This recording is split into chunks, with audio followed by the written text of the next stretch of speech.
Adolfo Bezerra de Menezes nasceu na antiga freguesia do Riacho do Sangue, hoje Jaguaretama, no estado do Ceará, no dia 29 de agosto de 1831.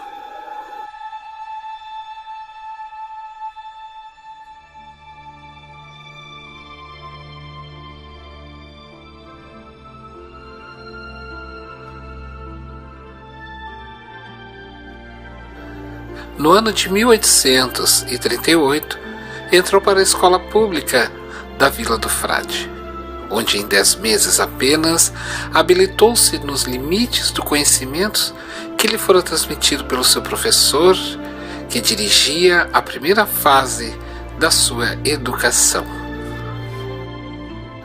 Muito cedo revelou a sua fulgurante inteligência, pois aos 11 anos de idade iniciava o curso de Humanidades, e aos 13 anos conhecia tão bem o latim que ele próprio o ministrava a seus companheiros, substituindo o professor da classe em seus entendimentos.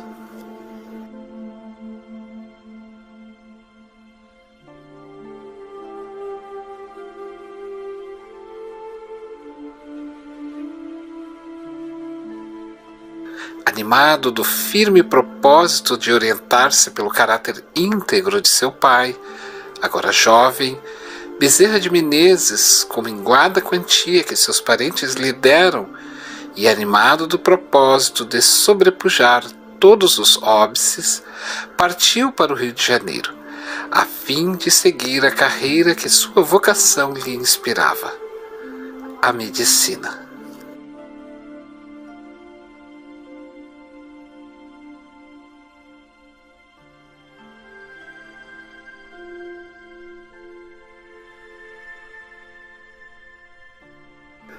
Em novembro de 1852, ingressou como praticante interno no Hospital da Santa Casa de Misericórdia. Doutorou-se em 1856 pela Faculdade de Medicina do Rio de Janeiro, defendendo a tese Diagnóstico do Cancro. Nessa altura, abandonou o último patronímico, passando a assinar apenas Adolfo Bezerra de Menezes. E a 27 de abril de 1857, candidatou-se ao quadro de membros titulares da Academia Imperial de Medicina.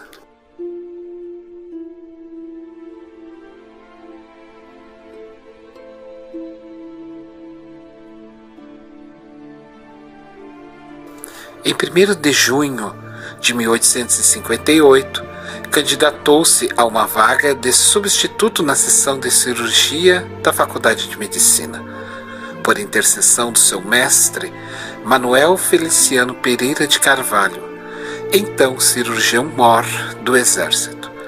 Bezerra de Menezes foi nomeado seu assistente no posto de cirurgião-tenente.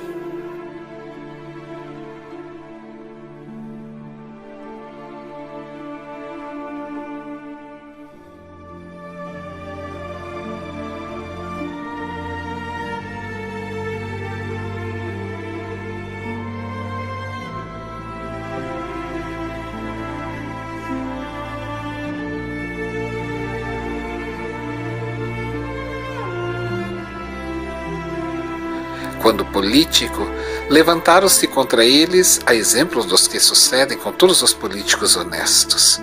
Rudes companhias de injúria cobriram seu nome de impropérios. Entretanto, deu prova da natureza da sua alma quando deliberou abandonar a vida pública e dedicou-se aos pobres, repartindo com os necessitados o pouco que possuía. Corria sempre aos casebres dos pobres, onde houvesse males a combater, levando aos aflitos o conforto de suas palavras de bondade, o recurso de sua profissão de médico e o auxílio da sua bolsa minguada e generosa.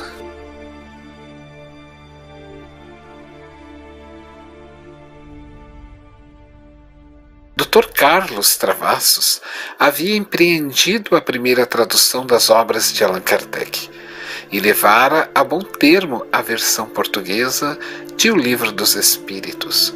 Logo que esse livro saiu do prelo, levou um exemplar ao deputado Bezerra de Menezes, entregando-o como uma dedicatória. O episódio foi descrito no seguinte modo pelo futuro médico dos pobres.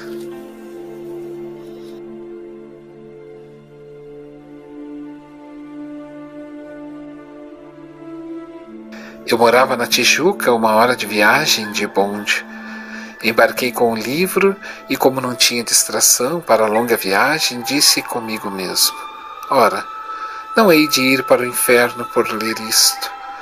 Depois, é ridículo confessar-se-me ignorante destas filosofias, quando eu mesmo tenho estudado muito sobre as escolas filosóficas.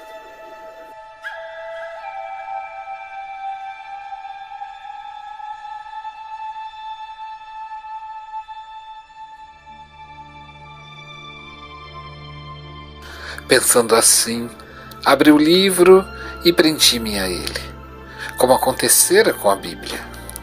Lia, mas não encontrava nada que fosse novo para o meu espírito.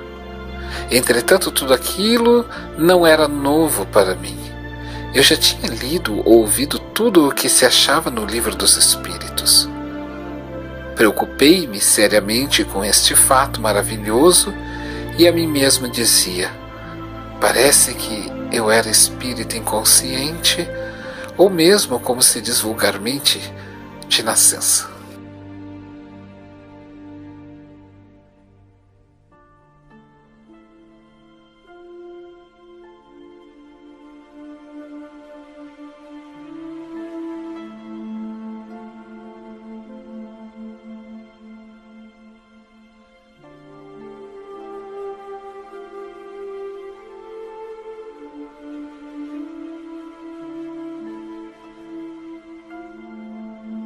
Demonstrada sua capacidade literária no terreno filosófico, quer pelas réplicas, quer pelo estudo doutrinários, a Comissão de Propaganda da União Espírita do Brasil incumbiu Bezerra de Menezes de escrever aos domingos. O País, tradicional órgão da imprensa brasileira, dirigido por Quintino Bocaiúva, uma série de artigos sob o título O Espiritismo, Estudos Filosóficos. Os artigos de Marx, pseudônimo de Bezerra de Menezes, marcaram a época de ouro da propaganda espírita do Brasil. Esses artigos foram publicados ininterruptamente de 1886 a 1893.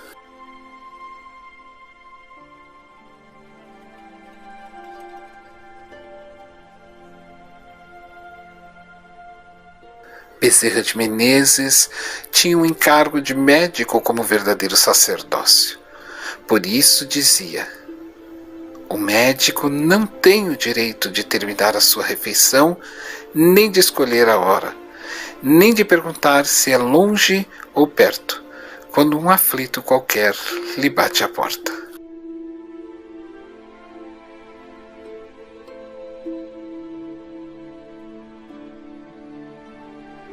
O que não acode por estar com visitas, por ter trabalhado muito e achar-se fatigado, ou por ser alta noite, mal o caminho ou o tempo, ficar longe ou no morro, o que sobretudo pede um carro a quem não tem com quem pagar a receita, ou diz a quem chora à porta que procure outro. Esse não é médico, é negociante da medicina, pois trabalha para recolher capital e juro dos gastos da formatura. Esse é um infeliz, que manda para outro o anjo da caridade que lhe veio fazer a visita, e lhe trazia a única espátula que lhe podia saciar a sede de riqueza do seu espírito, a única que jamais se perderá nos vai-e-vens da vida.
centros espíritas onde se ministrava a doutrina trabalhavam de forma autônoma.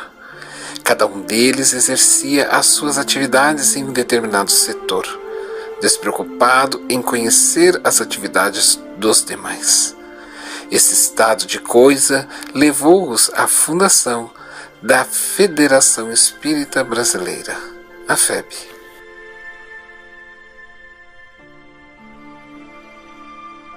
Ninguém desconhecia a luta tremenda em que se debatia a família do grande apóstolo do Espiritismo. Todos conheciam suas dificuldades financeiras, mas ninguém tinha coragem de oferecer fosse o que fosse de forma direta. Por isso, os visitantes depositavam suas espórtulas delicadamente debaixo do seu travesseiro.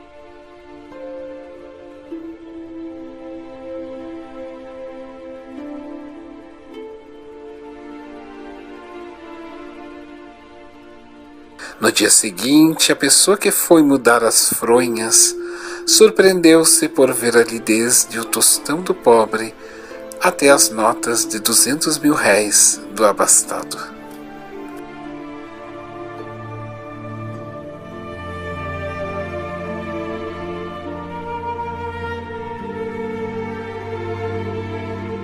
No dia 17 de abril, promovido por Leopoldo Cirne, reuniu-se alguns amigos de Bezerra, a fim de chegarem a um acordo sobre a melhor maneira de amparar a sua família.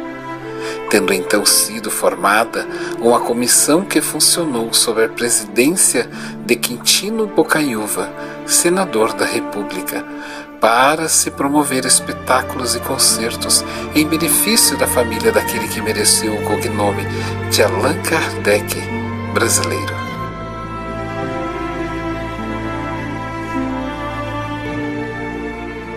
Digno de registro foi um caso sucedido com o Dr. Bezerra de Menezes, quando ainda era estudante de medicina. Estava ele em sérias dificuldades financeiras, precisando da quantia de 50 mil réis, antiga moeda brasileira, para pagamento das taxas da faculdade e para outros gastos indispensáveis à sua habitação, pois o senhorio, sem qualquer contemplação, ameaçava despejá-lo.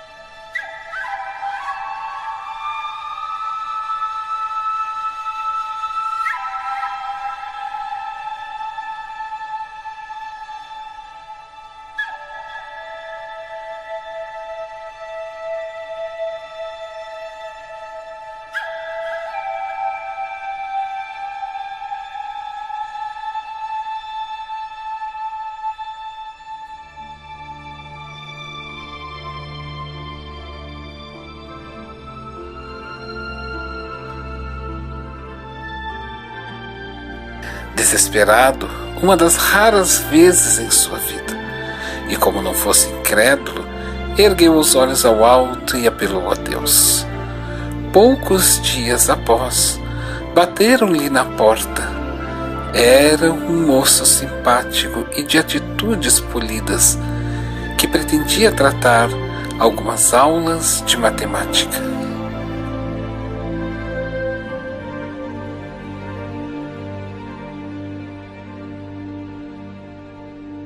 Bezerra recusou a princípio, alegando ser essa matéria a menos apreciável em sua vida. Entretanto, o visitante insistiu e, por fim, lembrando-se de sua situação desesperadora, resolveu aceitar.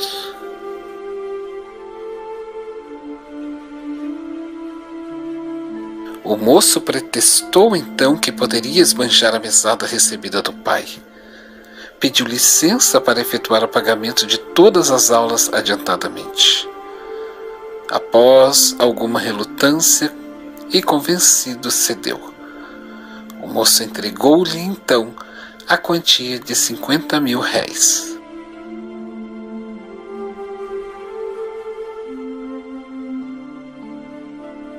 Combinado o dia e a hora para o início das aulas, o visitante despediu-se deixando Bezerra muito feliz, pois conseguiu assim pagar o aluguel e as taxas da faculdade. Procurou livros na biblioteca pública para se preparar às matérias, mas o rapaz nunca mais apareceu.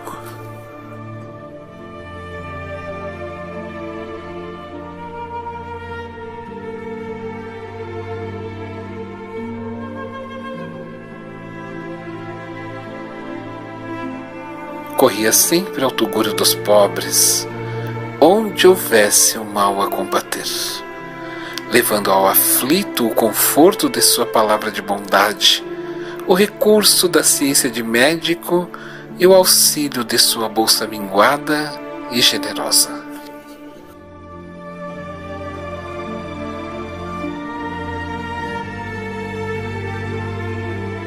Missionário que sempre fora, um dia, ao atender uma mulher, prescreveu os remédios. Ele disse que poderia comprá-lo ali mesmo. Ao que esta respondeu que não tinha nem para dar o que comer, quanto mais comprar remédios.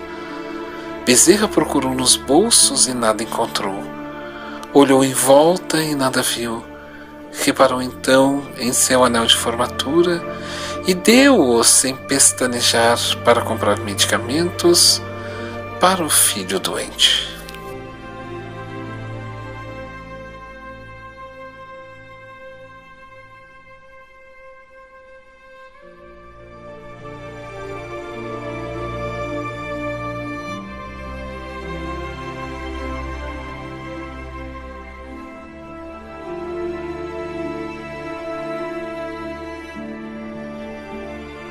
Casou-se em primeiras núpcias com Maria Cândida de Lacerda, e com ela teve um casal de filhos.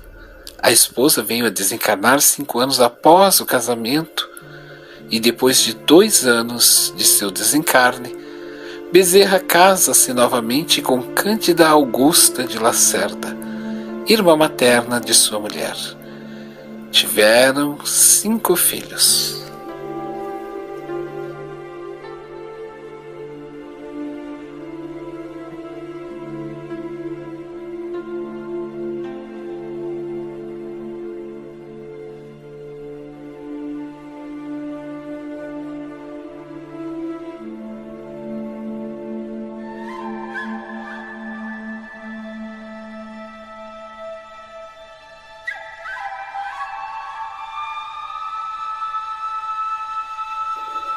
O caso Zaqueu.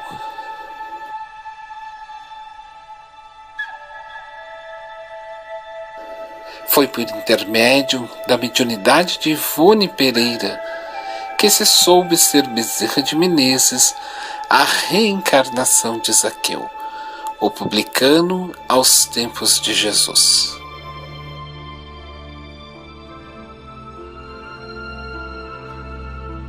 Clemente de Roma, Papa Clemente I, entre 88 e 97 d.C., revela em suas homilias 363 que após a estada de Jesus em sua casa, Zaqueu passou a seguir Simão Pedro e, por solicitação deste apóstolo, tornou-se bispo da Igreja Cristã de Cesareia.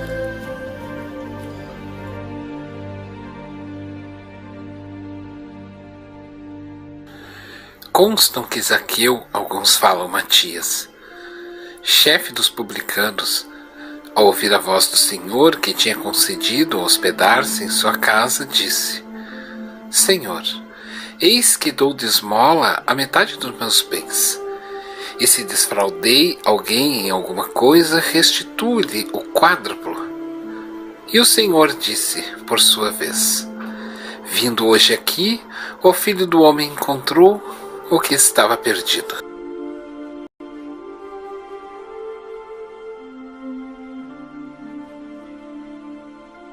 Matias inicia sua atividade missionária na Casa do Caminho, fundada por Pedro e Tiago em Jerusalém.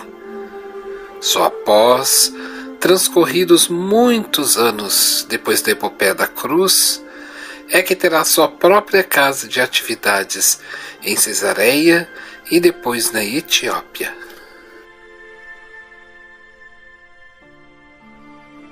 Conta a tradição que o apóstolo morreu num incêndio na Etiópia, tentando salvar as crianças de sua igreja.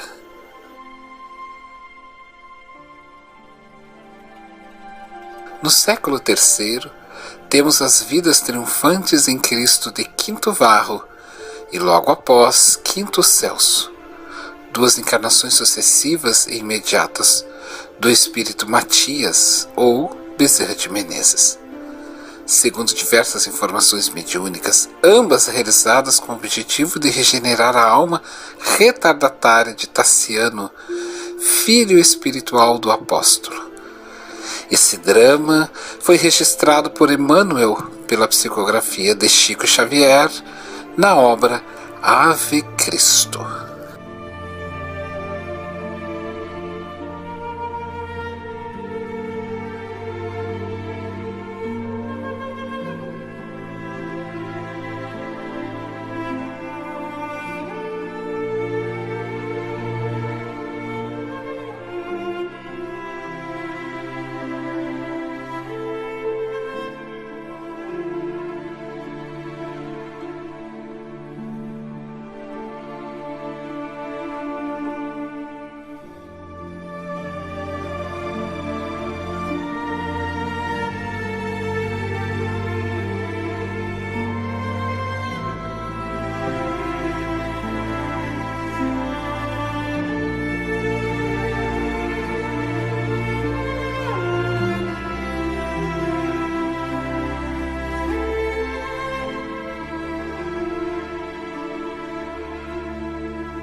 De abril de 1900.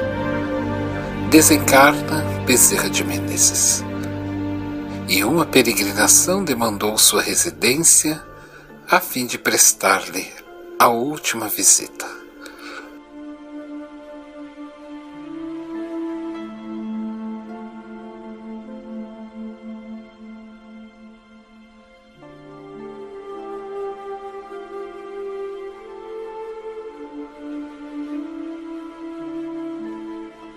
Na obra Ação e Reação, o espírito André Luiz, através da psicografia de Chico Xavier, no capítulo 11º, relata que o instrutor Silas revela o trabalho de Bezerra de Menezes no mundo espiritual, com mais de 50 anos consecutivos de serviço à causa espírita. Depois de desencarnado, Adolfo Bezerra de Menezes fez jus à formação de extensa equipe de colaboradores que lhe servem a bandeira da caridade. Centenas de espíritos estudiosos e benevolentes obedecem-lhes as diretrizes na lavoura do bem, na qual opera ele em nome do Cristo.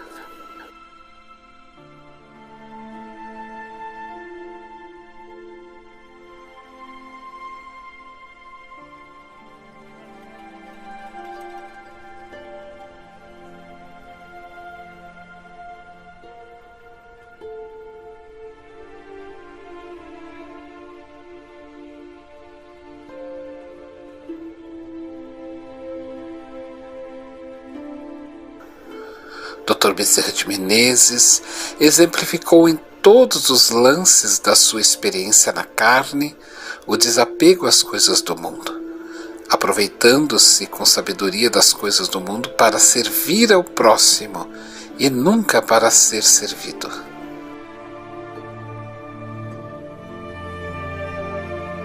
A casa era pequena para acolher a tantos irmãos e amigos que iam lhe depositar flores da sua simpatia e de gratidão. Alguns esperando ainda dele uma receita para suas dores, ou uma palavra de carinho e bom ânimo.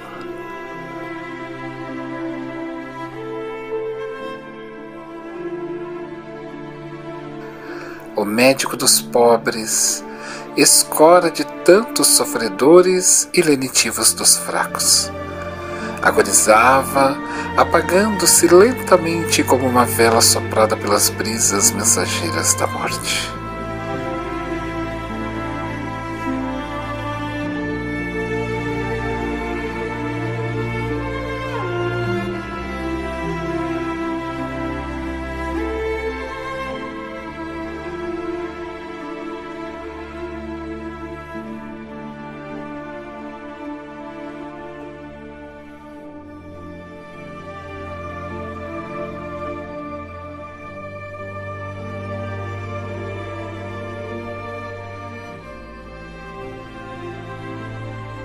Questionado quanto à sua entrada ao mundo dos espíritos, Bezerra de Menezes responde ao médium Divaldo Pereira Franco: "A minha maior felicidade, meu filho, foi quando Celina, a mensageira de Maria Santíssima, se aproximou do leito em que eu estava ainda dormindo, e tocando-me falou suavemente: Bezerra, acorde, Bezerra. Abri os olhos e vi-a bela e radiosa. Minha filha, é você, Celina? Sim, sou eu, meu amigo. A mãe de Jesus pediu-me que lhe dissesse que você já se encontra na vida maior. Havendo atravessado a porta da imortalidade, agora, Bezerra, desperte e seja feliz."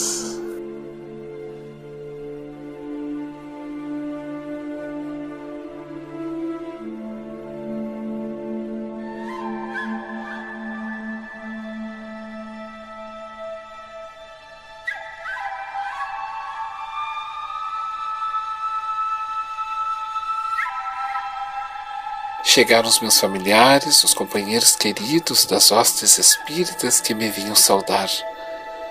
Mas eu ouvia um murmúrio que me parecia vir de fora. Então, Celina me disse: "Venha ver, Bezerra." Ajudando-me a erguer do leito, amparou-me até a sacada, e eu vi, meu filho, uma multidão que me acenava com ternura e lágrimas nos olhos. "Quem são, Celina?" perguntei-lhe. "Não conheço ninguém. Quem são?" "São aqueles a quem você consolou, sem nunca perguntar-lhes o nome. São aqueles espíritos atormentados que chegaram às sessões mediúnicas e a sua palavra caiu sobre eles como um bálsamo numa ferida em chagas vivas. São os esquecidos da terra, os destroçados do mundo a quem você estimulou e guiou. São eles que o vêm saudar no pórtico da eternidade."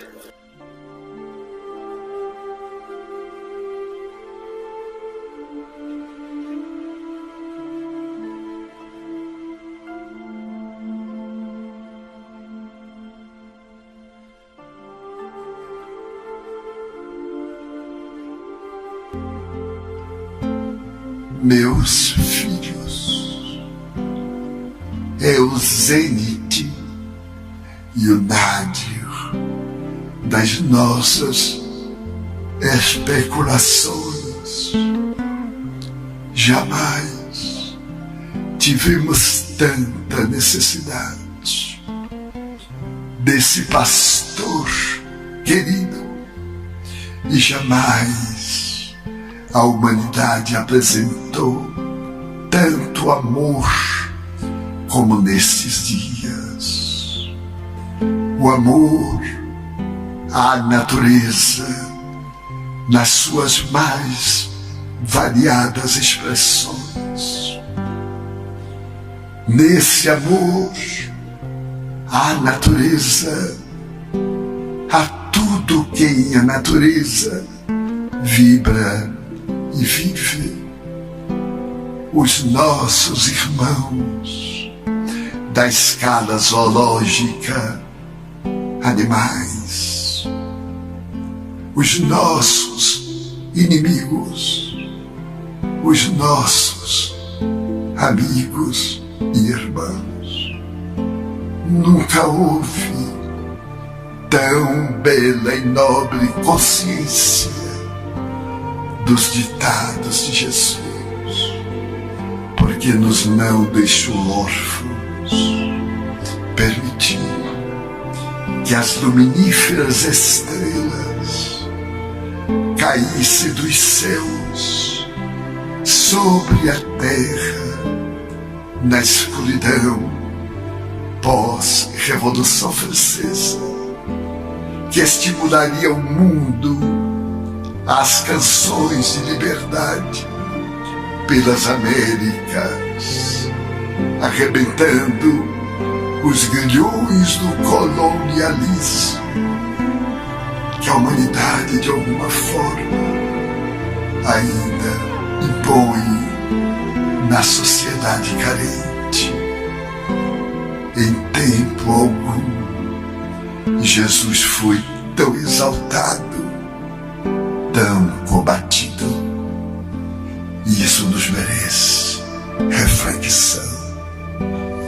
Exultemos e não temamos.